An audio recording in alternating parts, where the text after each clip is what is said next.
Look, Charlie was threatened. He was threatened a lot, I would say, threatened financially. And I want to be clear, it wasn't just by Jewish donors, but also by Christian Zionist donors. What is Christian Zionism? We're all wondering. We're having that conversation now as a society. Like, what does this actually mean? Doesn't feel too Christian. It kind of feels like here is how Christians better behave and act. And we're going to try to or package it in a Bible verse. That's how it's starting to feel to me. And I think a lot of people, well, this is not going to help. Let's just back up. In July, we know that's when things went sideways for Charlie Kirk, right? He stepped out of line because he hosted Tucker Carlson at their SAS event in July. And I want to be clear here. If we're just asking ourselves the question, what exactly did Tucker do or say that was so controversial? Nothing at all. He asked reasonable questions that were on everybody's mind, questions about Jeffrey Epstein. That's pretty fair to open that conversation. He asked about why it seems he's somehow protected, where his money came from. He asked about Israeli blackmail operations. Tucker, for being clear here, what Tucker did was he was honest. Take a listen. How does a guy go from being a math teacher at the Dalton School in the late 70s with no college degree to having multiple airplanes, a private island, and the largest residential house in Manhattan? Where did all the money come from?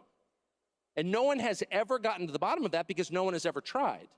And moreover, it's extremely obvious to anyone who watches that this guy had direct connections to a foreign government.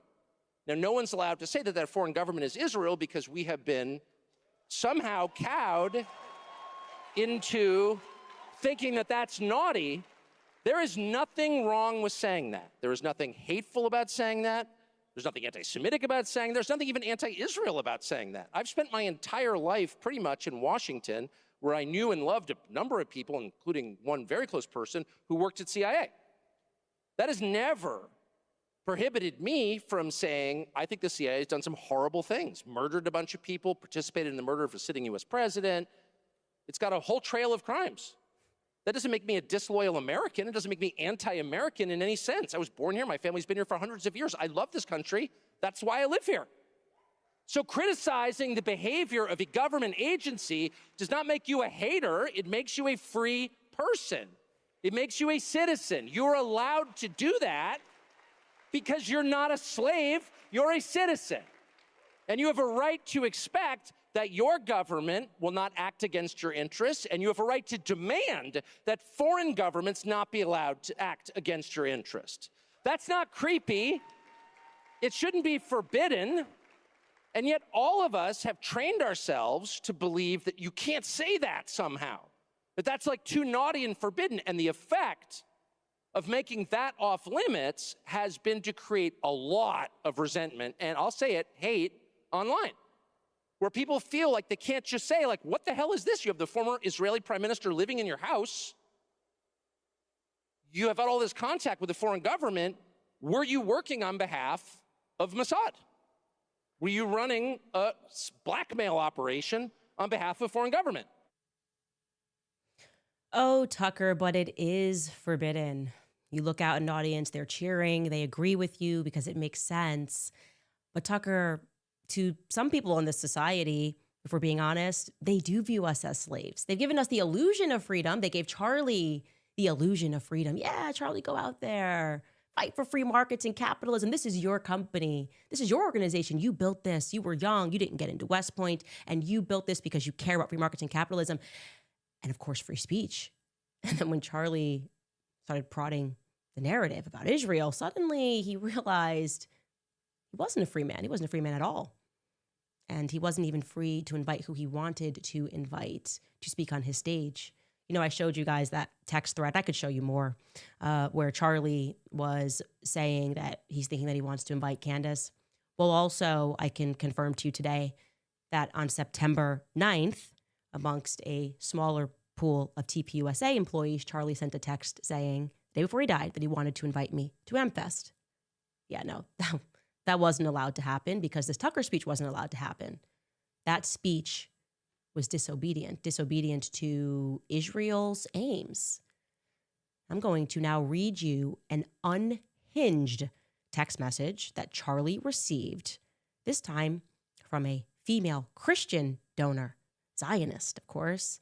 And as I read this, I want you to keep in mind that this information, once again, is being shared to you from me, not from Charlie's closest friends over at Turning Point USA, who purport to care about what happened to him, purport to want the truth to get out, except not when it comes to the pressure that Charlie was under in the months leading up to his assassination, pressure that was coming from donors.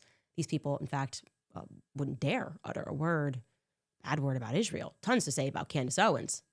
They're not going to send any legal letters over to anybody that is pro-Israel. Yeah, it seems that that's the way, right? Not for a single second do they want to betray the Israel narrative. Israel as a friend and ally, not just the United States, but of course to Charlie Kirk until the very end.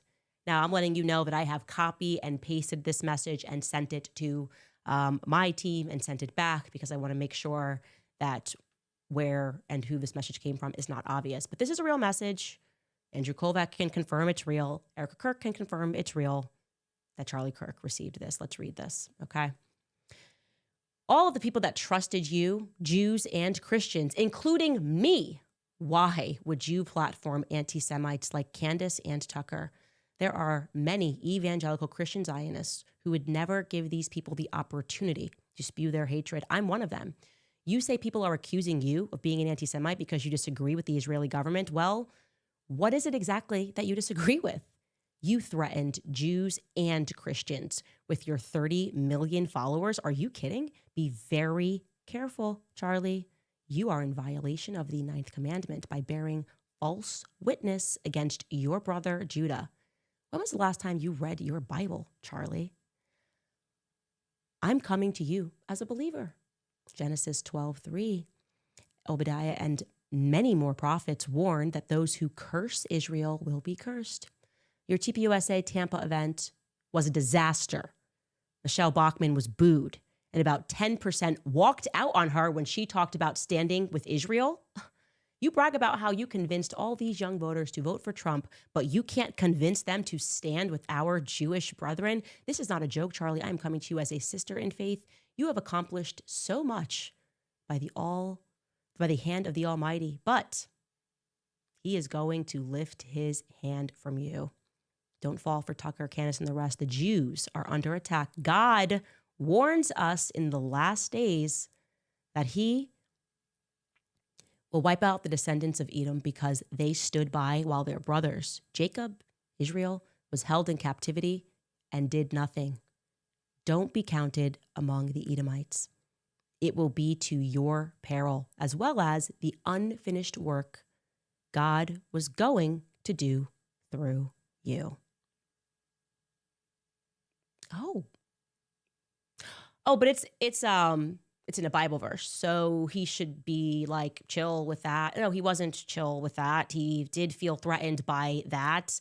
That feels like you're pretending to be a Christian, but you have specific marching orders, and you don't think there's a single reason why Charlie could reasonably critique what Israel is doing after what's been done in Gaza. They've effectively have turned Gaza into a parking lot, and this is how you come at him over Tucker's speech?